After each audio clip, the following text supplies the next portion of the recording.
रात को सोते हुए जब काफ़ी टाइम अवेयरनेस रहती है, बाद में सपने में अगर आलस्य आ जाती है तो फिर सपने में पता नहीं चलता। सपने को छोड़ दो। तो उस चेतना की जो 3 अवस्थाएं होती हैं उसमें से निद्रा की अवस्था आश्रित होती है जागृति पर। स्वप्नावस्था में तुम कहीं ऐसी जगह नहीं पहुंच सकते जहां तुम जागृति में पहले ही पहुंचे हुए न हो। तुम्हारी कल्पनाएं भी आधारित होती हैं तुम्हारे जीवन के तथ्यों और अनुभवों पर।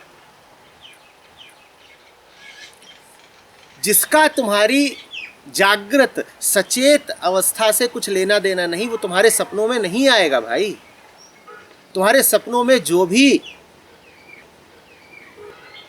पारलौकिक और काव्यात्मक कल्पनाएं उठती भी हैं, तुम गौर से देखोगे तो उनका अपनी जागृत अवस्था से लेना देना पाओगे।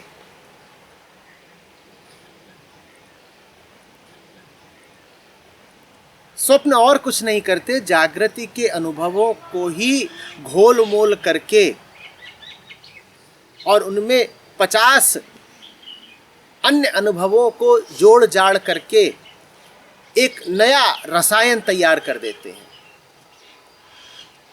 जैसे तुम 1000 चित्रों को लो, उनकी काट छांट करो और फिर एक कोलाज तैयार कर दो, और जो कोलाज है वो नया लगेगा। ऐसा लगेगा अरे सपने में कोई नई चीज देखी, नई नहीं है, वो तुम्हारी जागृति के ही अनुभवों का सम्मिश्रण है। वो सम्मिश्रण भी है पुराने ही ढंग से, पर उस पुराने ढंग के प्रति तुम चैतन्य नहीं हो।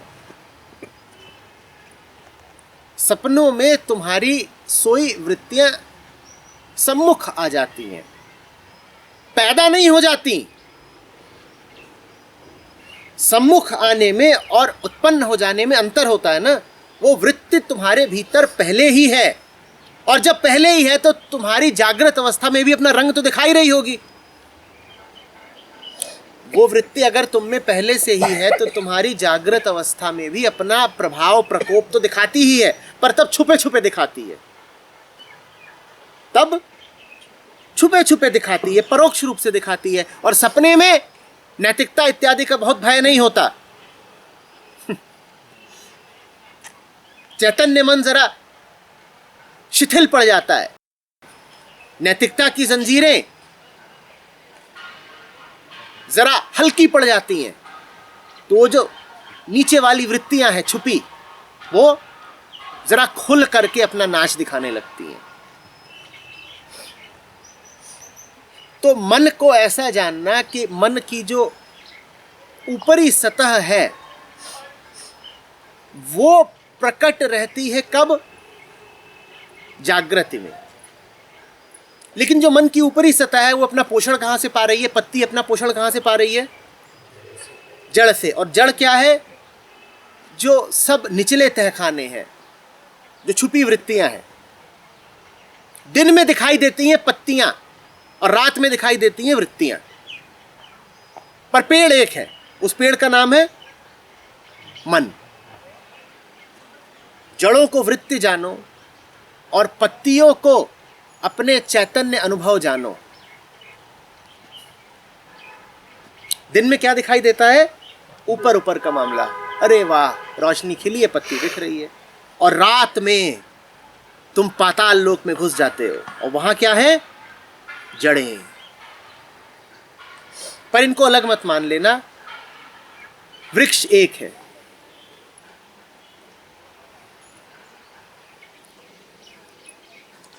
ठीक है? तुम लेकिन काम किस पर कर सकते हो? सपने पर कर सकते हो या अपनी जागृत अवस्था पर कर सकते हो? बताओ। इसीलिए संतों ने बार बार कहा है, उठ कबीरा जाग। कबीर को सुना है कभी कहते हुए कि सपनों का शोधन करो। सपनों की उपयोगिता बस ये है कि वो तुमको बता देते हैं कि तुम्हारे गहरे पाताल में, रसातल में क्या वास कर रहा है, पर वहां तुम कुछ कर नहीं सकते। वहां तुम कुछ कर नहीं सकते।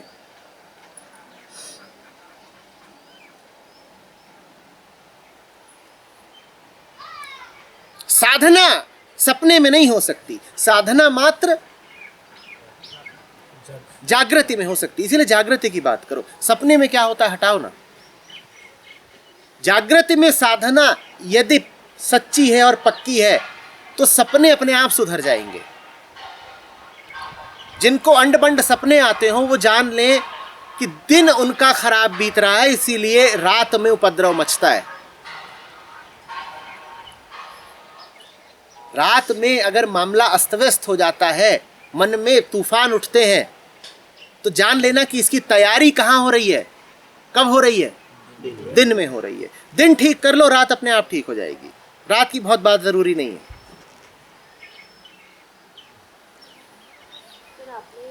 तुम जाकर के अभी लेता हूं, तुम जाकर के सीधे जड़ों की देखभाल नहीं कर सकते।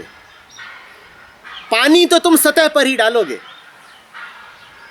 हाँ, वो पानी रिश्ते रिश्ते कहां पहुंच जाता है, जड़ तक पहुंच जाता है। और अगर तुमने ये हरकत शुरू कर दी कि जड़ है नीचे 15 फीट 20 फीट गहरी और मैं सीधे जाके उसको पानी पिला के आऊंगा, या जैसे पत्तियों की सफाई की जाती है वैसे मैं जड़ की सफाई करके आऊंगा, तो तुम बड़े अनाड़ी माली हो। तुम कर्ता सिर्फ सतह पर हो सकते हो। सतह पर तुम फूल पत्ती की देखभाल कर सकते हो और जड़ों को भी पानी तुम सतह पर ही दे सकते हो। तुम सतह का ख्याल कर लो।